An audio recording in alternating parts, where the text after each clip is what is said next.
রুবাইদা ভাইয়া, তোমাকে একটা কথা বলবো। বলো। আমি কোনোদিন একটা গার্লফ্রেন্ড বানাতে পারি না। তুমি আমাকে একটা গার্লফ্রেন্ড পাঠিয়ে দেবে? এ হোমন্দি কয় কি রে? আমি তো সারা জীবন সিঙ্গেল নইলাম, আর এ আমার কাছে গার্লফ্রেন্ড পাঠাতে আইছে।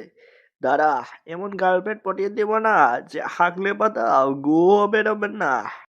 তবে শুনো, গার্লফ্রেন্ড পাঠানোর পরামর্শ হলো ওই মেয়েটার গেট আপ দেখে তাকে প্রপোজ করে ফেলবে, বুঝছো?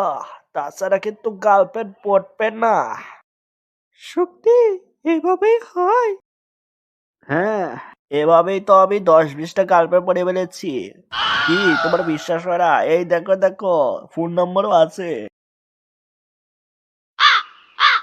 ওয়াও, তাহলে ওখান থেকে আমাকে একটা দাও। হ্যাঁ, গার্লফ্রেন্ড আবার দেওয়া যায় নাকি? তোমাকে যেটা বলেছি সেটা করো, তাহলে গার্লফ্রেন্ড অবশ্যই পটবে। ঠিক আছে, রুবাইদা ভাইয়ের মতো তো এলাম, এবার গার্লফ্রেন্ড পাবো কোথায়?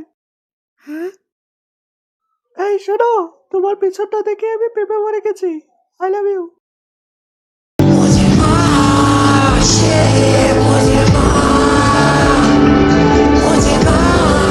Vedrai Rasto.